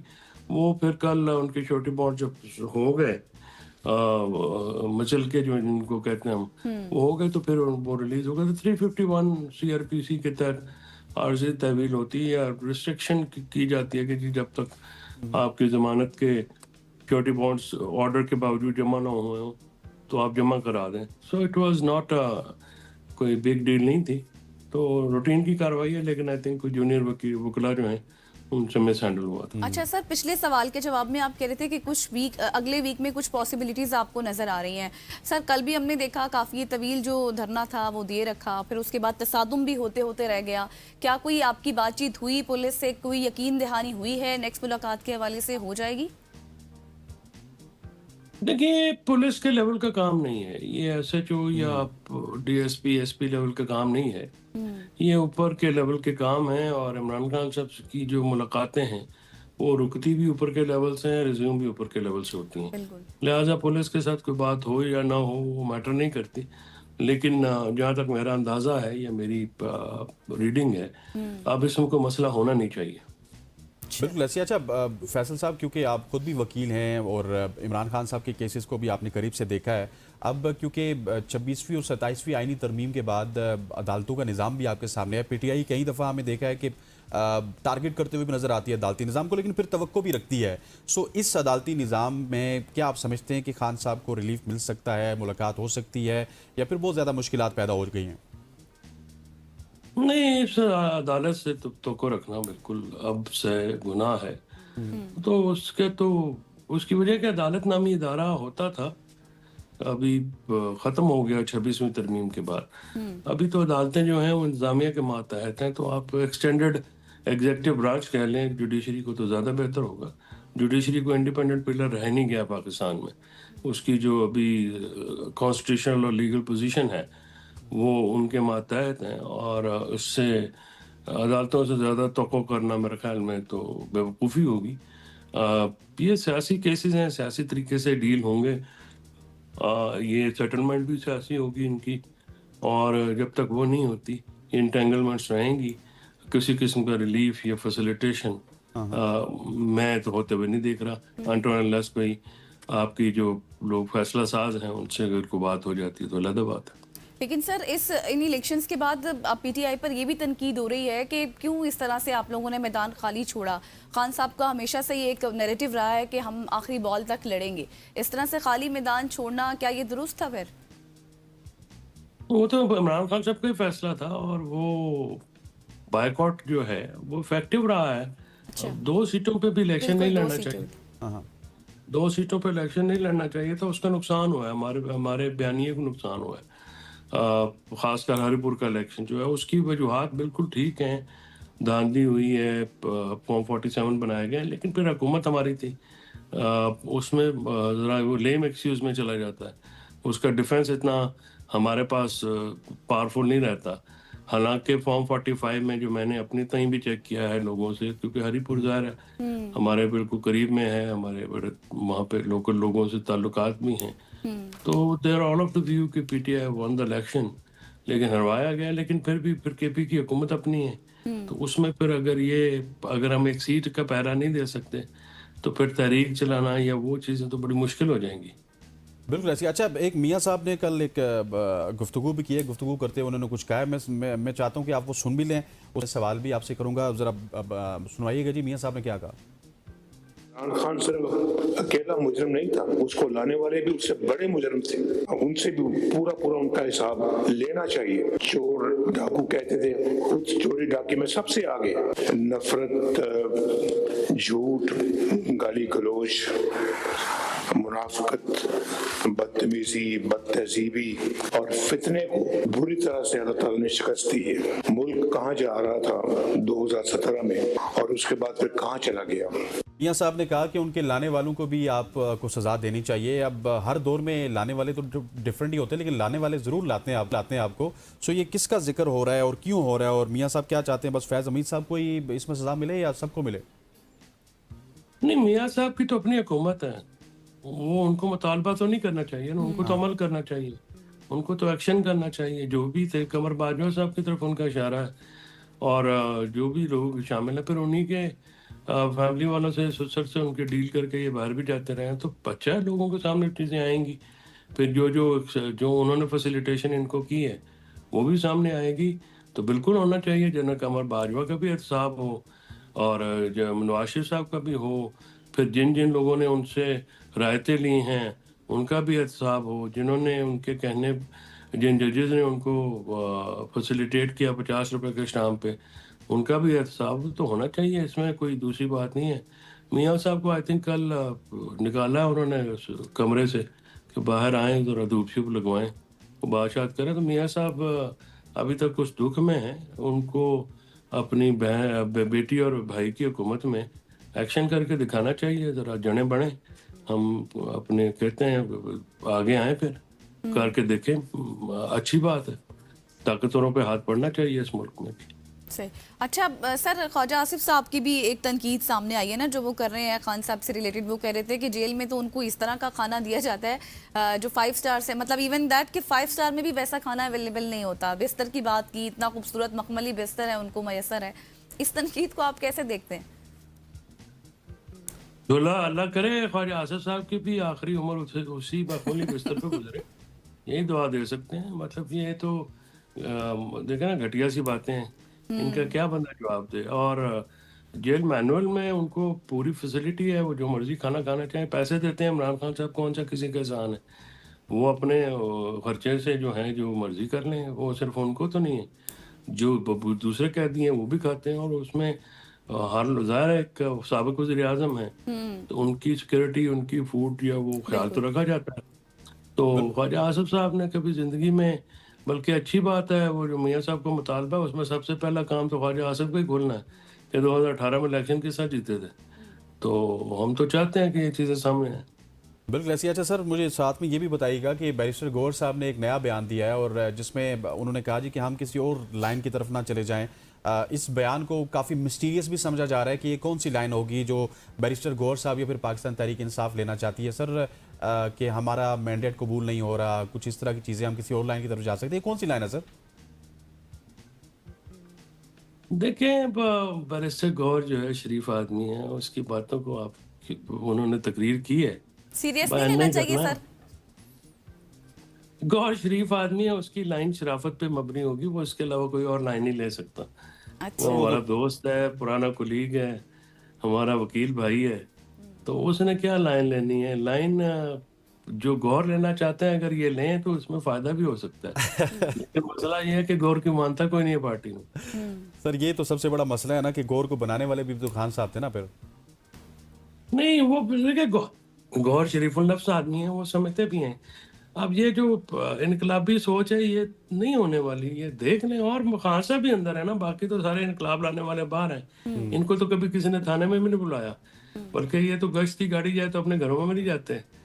वो ये तो इस किस्म की दलेर लीडरशिप है। तो खान साहब ने बाजार फार्मूला लगाया हुआ है, पर लगा जब तक वो चाहेंगे लगता रहेगा। तो गौहर जो लाइन लेना चाह रहे हैं, वो अगर लाइन ली जाती तो अब तक खान साहब को काफ़ी फैसिलिटेशन हुई होती। Gohar is a wise man, वो ठंडा आदमी है और अच्छा आदमी है, समझदार आदमी है। लेकिन जो जो जो पार्टी के अंदर और बाहर और फैमिली के लोग हैं, वो आई थिंक कोई इमरान खान साहब की वो समझ ही नहीं रहे। मैं ये कहूँगा, मैं ये तो नहीं कहूँगा कि बदनीति है, ज़रा बदनीति तो फैमिली की क्या हो सकती है, लेकिन ये है कि उनको समझ नहीं आ रही कि जिस मखमसे में या जिस प्रॉब्लम में इमरान खान साहब फंसे हुए हैं, उसका हल जो है वो इनकलाब में नहीं है, ना वो आना है। अभी तक की सूरत हाल, या तो फिर आप बैठ जाए चुप करके 5-7 साल इंतजार करें, तो हो सकता है इनकलाब रात को आ जाए, कल आ जाए, 10 सालों में ना आए। ये तो अब अनप्रडिक्टेबल होती है ना जी चीज़। तो अगर उस पर करना है तो वो अलग बात है। लेकिन अगर अब कारकुनान और पीटीआई के जो असल लोग हैं, वो तो चाहते हैं ना कि खान साहब बाहर आए और अपनी सियासत करें, और खान साहब को भी और बेगम साहब को भी बाहर निकालने के लिए फिर रास्ता जो है मारूजी हालात में सियासत करते हैं। सियासत जो है ना, वो अपॉर्चुनिटीज़ क्रिएट करने का नाम है या अवेलेबल अपॉर्चुनिटीज़ को यूज़ करने का नाम है। बाकी जो अप्रोच है, मैं कभी उसका कायल नहीं रहा। मैंने खान साहब के से भी बड़ी दफ़ा कहा है कि I don't agree with that, और अब मैं पब्लिकली भी कहता हूँ, मैं अपना स्टांस कभी वो हाइड रखता ही नहीं हूँ। और बिल्कुल ये इनको सियासत करनी पड़ेगी अगर बाहर आना है तो। अब तो खैर उसका भी वक्त काफ़ी चला गया है, लेकिन चले फिर भी सियासत में हमेशा कोई ना कोई ये गुंजाइश रहती है, चांस रहते हैं कि कोई बात बन सके। अच्छा सर, कल मैं सुन रही थी नईम हैदर पंजुता साहब को, वो वाज़े तौर पर ये पैगाम भी दे रहे थे कि अगर अब हमें मुलाकातों की इजाज़त नहीं मिलती, जो नेक्स्ट वीक जिसका आपने भी शुरू में जिक्र किया, तो जिस तरह हमने कल तो धरना ख़त्म कर दिया था, बातचीत हो गई थी, लेकिन अगर अब मुलाकात ना हुई तो हम धरना जारी रखेंगे और ये तवील धरना होगा। क्या कोई ऐसा ही है या फिर आपको लगता है कि मामलात सेट हो जाएंगे? चलो नईम करेगा तो हम नईम के साथ होंगे। लेकिन एक ही तनकीद भी है कि आपके ना जो सेनेटर्स हैं या एमएनएज हैं, उनकी बहनें ही सिर्फ क्यों धरने में शामिल हैं, बाकी लोग क्यों शामिल नहीं होते, ये भी तनकीद हो रही है। बात तो ठीक है ना, जाते तो है नहीं। और वहां पे मौजूद तो बहनों ने ये देखे ना, एक पॉलिटिकल इवेंट तो क्रिएट किया ना उन्होंने, और उन्हीं की वजह से सारे गए हैं। और तो ये तो दिलेरी के साथ उन्होंने एक इवेंट क्रिएट किया है। ऐसी एक्टिविटीज होती हैं और उसमें जाना चाहिए।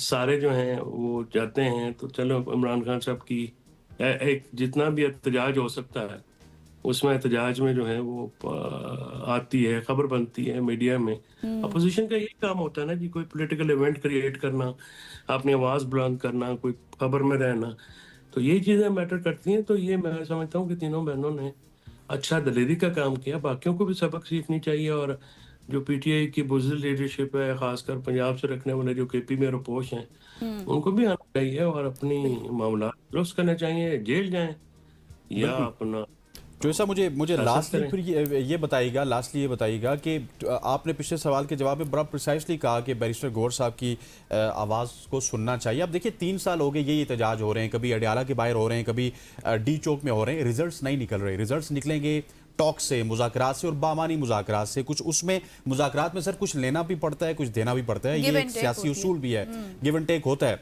सो क्या समझते हैं पीटीआई में इस तरह की सोच पाने वाले लोग कब कामयाब होंगे? जो मुज़ाकरात की तरफ जाएंगे, बामानी मुज़ाकरात होंगे, उसके बाद खान साहब मुज़ाकरात की सूरत में ही बाहर आ सकते हैं, एहतजाज की सूरत में तो हमने देखा है कि कभी भी वो बाहर नहीं आ सकते। सर हम जमहूरियत लेंगे और जो इनकलाब है वो वापस देंगे। तो हम तो चाहते हैं कि मुल्क में आइन और जमहूरियत बहाल हो। तो जिसने भी बात करनी है, ये जिस देखिए ना, पहले माहौल बनाना पड़ता है ना। सबसे पहले तो सियासी लोगों की स्पेस खत्म हो गई है। इधर किसी भी जमात, सियासी जमात की जगह तो रह नहीं गई, और चाहे वो हुकूमत में हो या ना हो, ये तो सारी कठपुतलियां हो गए हैं। और हुकूमत वाले और जो अपोजिशन वाले हैं उनको जगह कोई नहीं मिल रही। तो सबसे पहले तो आप स्पेस क्रिएट करेंगे ना। और पीटीआई सबसे बड़ी पॉलिटिकल जमात होने के नाते मैं समझता हूँ कि उनकी जिम्मेदारी भी है कि वो पॉलिटिकल स्पेस क्रिएट करें। देखिए, एस्टैब्लिशमेंट के साथ बात करना हमारी ख्वाहिश हो सकती है, लेकिन ये कोई आईनी जमहूरी बात नहीं है। जमहूरियत के लिए लंबी जदोजहद करनी पड़ती है और मुखालफिन को भी आपको स्पेस तो देनी पड़ती है ना। ये तो नहीं हो सकता कि अगर कोई इलेक्शन हार जाए उस पर जिंदगी तंग कर दें, ये नहीं हो सकता। लेकिन आपको हर चीज़ की जो लिमिट्स होती हैं उनको ऑब्जर्व करना होता है, और फिर आपकी इस लड़ाई से क्या होता है, तीसरा फरीक फ़ायदा उठाता है। तो ये जो है वो सिलसिला, इसको ख़त्म होना चाहिए। सही, thank you so much. Faisal Chaudhry साहब हमारे साथ मौजूद थे और डिस्कशन कर रहे थे जो कुछ सूरत हाल इस वक्त है। अब देखते हैं कि नेक्स्ट वीक मुलाकात होती है या फिर नहीं होती, और धरने के हवाले से जो कुछ बातें की जा रही हैं वो भी पूरी होती हैं या फिर नहीं। यहाँ पर लेंगे एक शॉर्ट सी ब्रेक, वापस आएंगे, स्टे विद अस।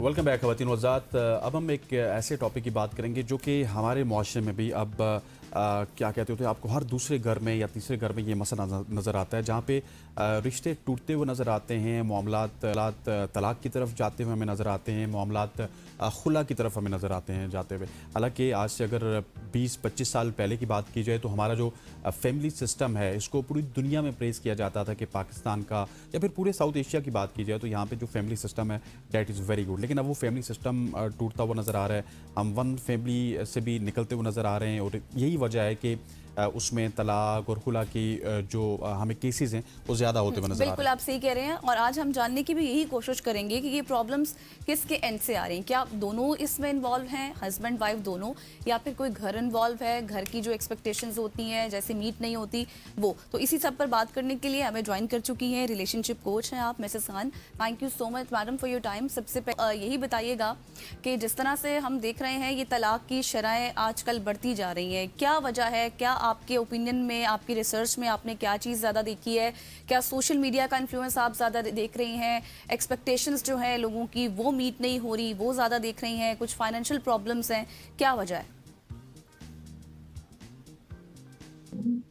मुझसे पूछ रही हैं आप? मिसेस खान बात कर रही हूँ। जी जी अस्सलाम वालेकुम। जी जी वालेकुम अच्छा, अस्सलाम। आजकल देखें, अब आप चारों तरफ देखें कि हालात बिल्कुल बदल गए। आपका सोशल मीडिया, आपके फाइनेंशियल प्रॉब्लम्स, आपका स्ट्रेस, आपके हर तरह से आपके हालात जो हैं बिगड़ रहे हैं और दिन ब दिन खराब होते जा रहे हैं। तो जब आपके पास फाइनेंशियल प्रॉब्लम्स होंगी ज्यादातर और आपको मेंटली एट ईज नहीं होंगी, आपको पता नहीं है कि अब आप महीना कैसे गुजारेंगी, आप इतने से थोड़े से पैसे में इस महंगाई में किस तरह रहेंगी, अपना बजट किस तरह बनाएंगी, अपने इर्द गिर्द के सर्कल को किस तरह संभालेंगी, उसमें किस तरह एडजस्ट करेंगी आप। जब आपके पास इतने प्रॉब्लम्स होंगे, बच्चों के प्रॉब्लम्स, फीस के प्रॉब्लम्स, घर के प्रॉब्लम्स, बड़ों के प्रॉब्लम्स, तो आप एक कंटिन्यूअसली एक स्ट्रेस में रहेंगी। जब आप स्ट्रेस में रहेंगी और अब आप देखेंगे कि आपका हस्बैंड भी आपके साथ कोऑपरेट नहीं करता, या झिड़कियां, जाहिर है जहाँ पे माली परेशानी ज्यादातर होती है वहां लड़ाई झगड़े होंगे तो उसका एंड रिजल्ट क्या होगा? एंड रिजल्ट तो यही होगा कि घर टूट जाएंगे।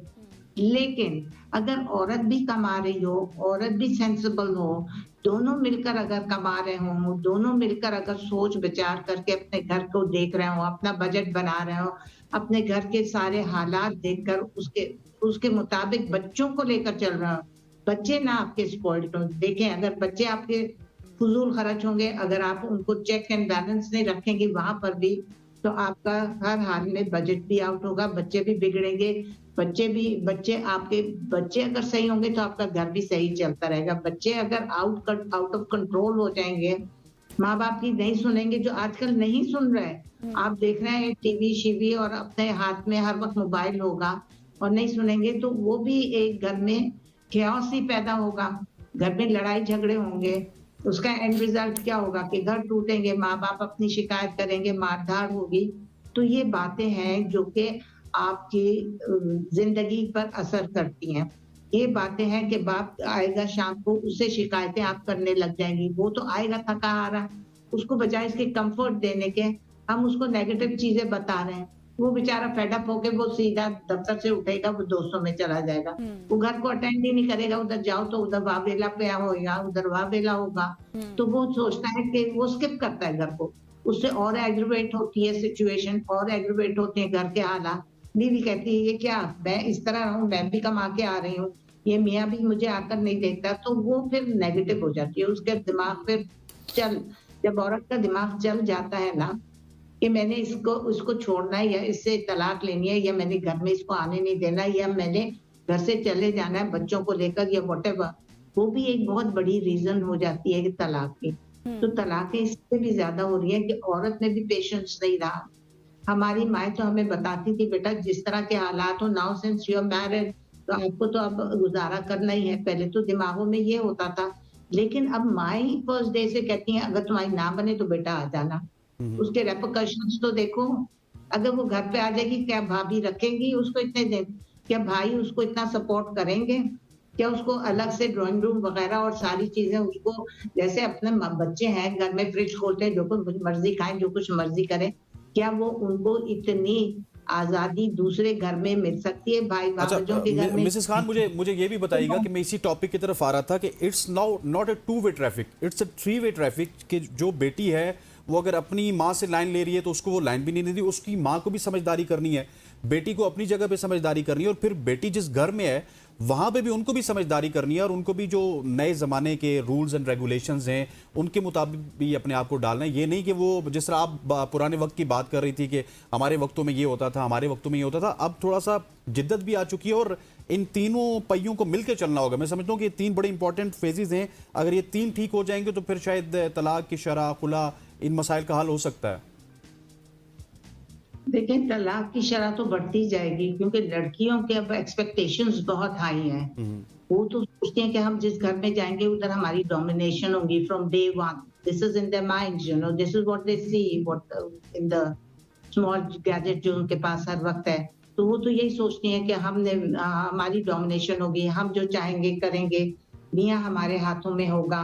उसको दिखाया यही जाता है और वो देखती टीवी वगैरह पर यही देख रही होती है कि पसंद के कपड़े ही आएंगे उसके, शादियों में पसंद की चीजें ही उसकी होंगी, उसकी इजाजत के बगैर कोई हिला नहीं सकता कोई चीजें। तो ये चीजें जब वो जाकर देखती है कि ये चीजें नहीं हो रही और उसकी एक्सपेक्टेशंस इतनी हाई है, वो अब एक मंजी हुई डॉक्टर या कोई अच्छी वो पोजीशन पर है, तो वो अपनी पोजीशन अपना एसर्ट करना चाहती है। वो चाहती है कि घर में भी मुझे वो मुकाम मिले जो मुझे इज्जत बाहर मिल रही है या जो मुझे प्रोटोकॉल बाहर मिल रहा है, तो मुझे मेरे साथ घर में भी ऐसा सलूक हो।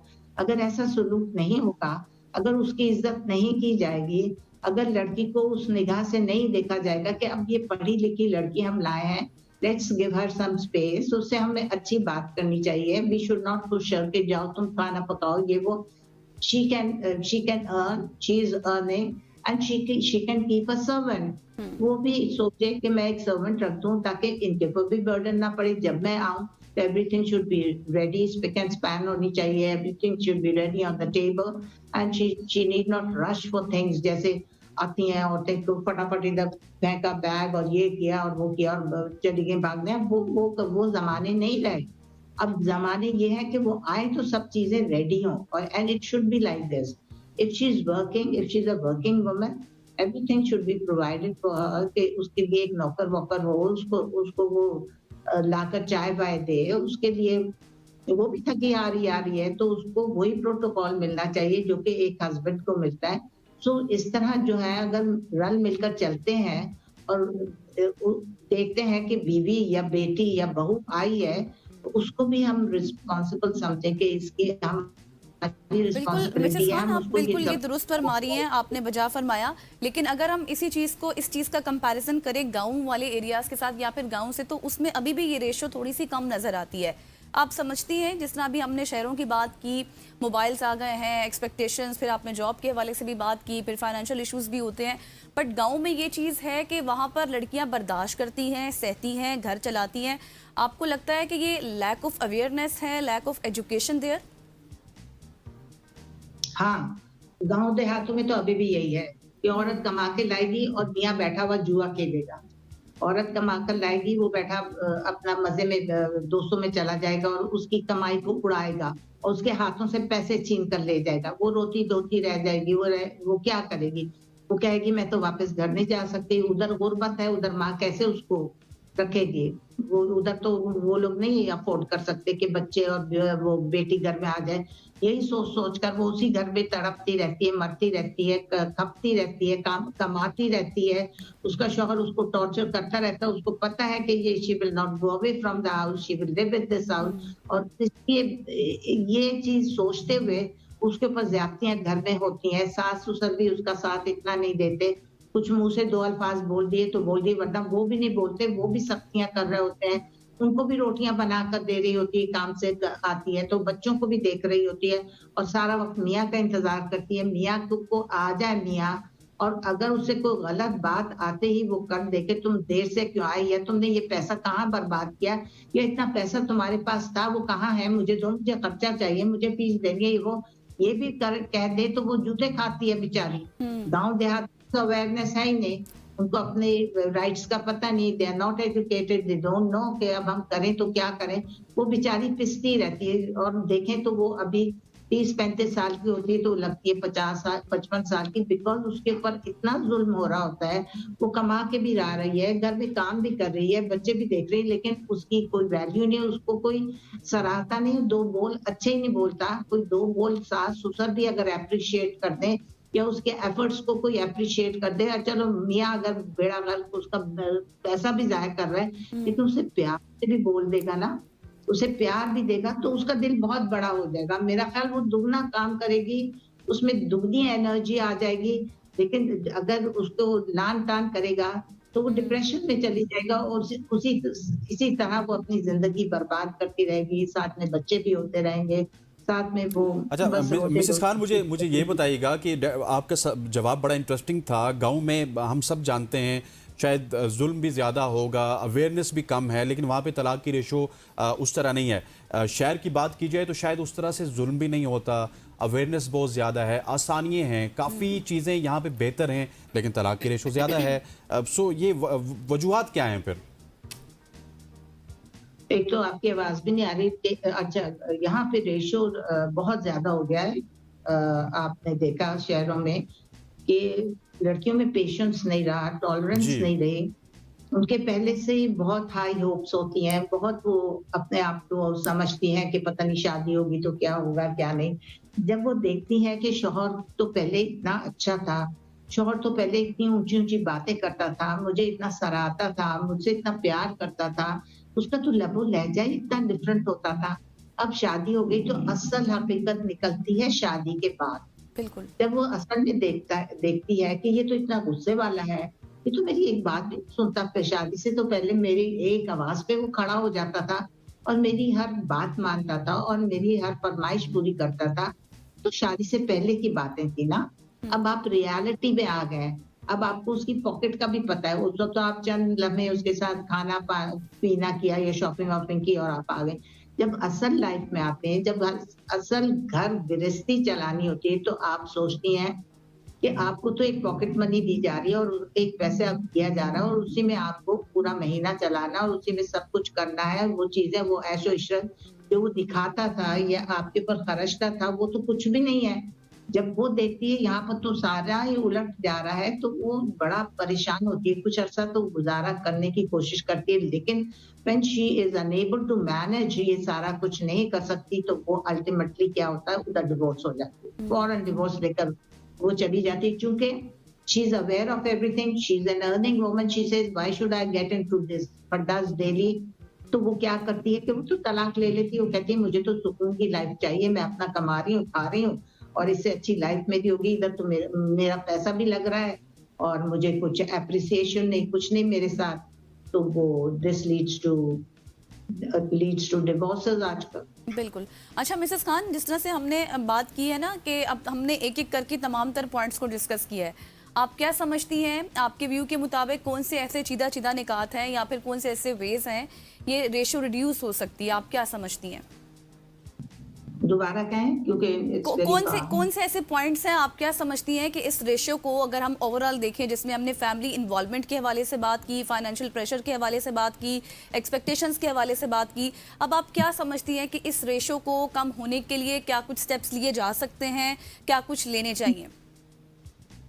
देखें, इसके लिए तो लड़कियों को थोड़ी सी ट्रेनिंग माँ बाप के घर से ही मिलती है, समझती है ना। जी जी। अगर माँ ये बताएंगी कि शादी के बाद टिट फॉर टैट, सुना दो अपनी सास को, स्नब करो अपनी नंदों को, इस तरह करो, उस तरह करो। अगर माँ इस तरह की होंगी दादी और अपनी बच्चियों को नहीं सिखाएंगी कि थोड़ा सा सब्र से भी बेटा पहले काम ले लेते हैं, पहले उनकी सुनती रहो, उनको ऑब्जर्व करो और फिर देखो कि तुमने कैसे जवाब देना, फिर देखो कि तुमने कैसे रहना है।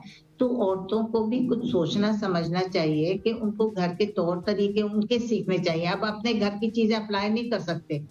आप अपने बाप के घर में जो होता है वो देर से उठ रहा है, वो जल्दी उठ रहा है, वो ये खाना खा रहे हैं, वो इतने बजे खाना खा रहे हैं और आप अपनी चला रहे हैं, नहीं।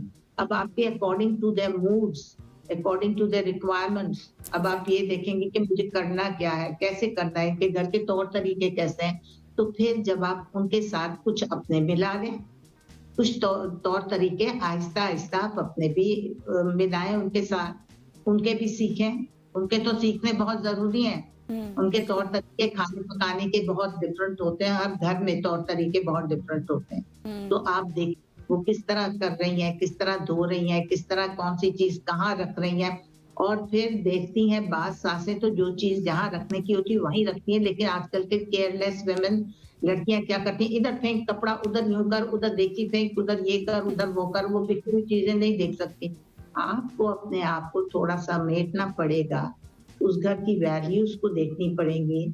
आप जब ये सब कुछ देखेंगी और अपने आप को थोड़ा चेंज कर लें, थोड़ा सा चेंज भी करना पड़ता है, एडजस्ट भी करना पड़ता है। मिसेस खान, आपका बहुत बहुत शुक्रिया, thank you so much for joining us. Mrs Khan हमारे साथ मौजूद थी, रिलेशनशिप कोच थी और बड़ी प्रिसाइसली उन्होंने आज गुफ्तगू किया। करते हैं कि आपके जो छोटे छोटे मसाइल होंगे अपने घरों में, वो मिसेस खान के मशवरों से ज़रूर हल होंगे। यहाँ पे वक्त हुआ चाहते हैं एक शॉर्ट सी कमर्शियल ब्रेक का, ब्रेक लेते हैं, वापस आते हैं। See you on the other side.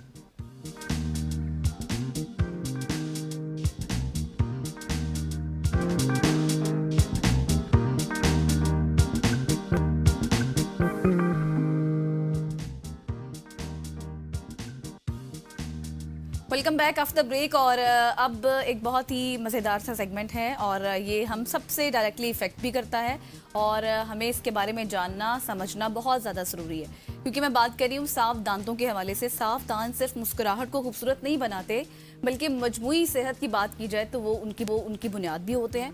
हम रोज़ाना ब्रश तो करते हैं, मगर क्या ये जानते हैं कि सही तरीका क्या है, फ्लॉसिंग क्यों ज़रूरी है, हमारी खुराक दांतों को कैसे मुतासिर करती है और डॉक्टर के पास हमें कब जाना चाहिए, कब दांतों की सफाई करानी चाहिए।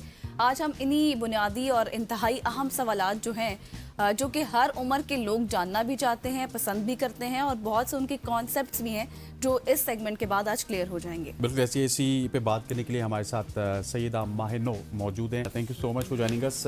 मुझे ये बताइएगा कि एक तो आपका नाम बड़ा अच्छा खूबसूरत है, एक यूनिक नाम है, इसके मतलब तो हमने पूछ लिए थे। नया चांद, आज सुख की सोच में एक नया चांद निकला है। माहिनो, मुझे ये बताइएगा कि दांतों की सफाई के हवाले से हम बड़े कंसर्न होते हैं, लेकिन डेली रूटीन में हम वही ब्रश करते हैं, सुबह कर लिया, शाम को कर लिया, लेकिन फिर भी कहीं ना कहीं कैविटी, वो पीलापन वो रहता है। इसकी वजूहत क्या हैं, किस तरह से कौन से राइट वेज हैं हम वो करें और उससे हम हमारे दांतों की सेहत भी ठीक रहे, उनकी वाइटनिंग भी बरकरार रहे।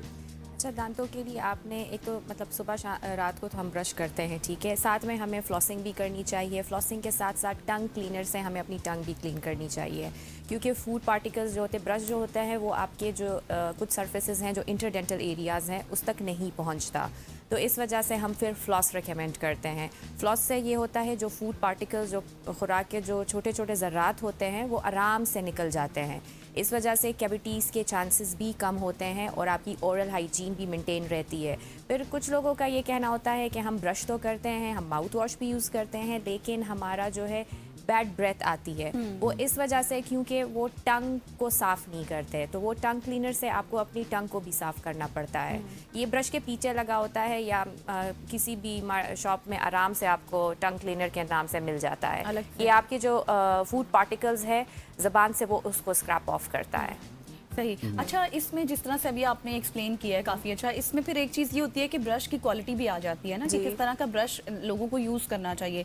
नॉर्मल क्या होता है कि घरों में एक ही ब्रश को कितना लंबा लेकर चला जाता है, 3-3 4-4 बंद। एक तो मुझे ये बताएं कि ब्रश की क्वालिटी कौन सी यूज़ करनी चाहिए और कितने अरसे तक आपने अपना ब्रश चेंज भी करना है। सॉफ्ट ब्रिस्टल्स, जिस ब्रश के सॉफ्ट ब्रिस्टल्स हो, मतलब अगर आप एग्रेसिवली ब्रशिंग करते हैं तो वो आपके जो दांतों का जो इनेमल है वो उसको डैमेज करता है।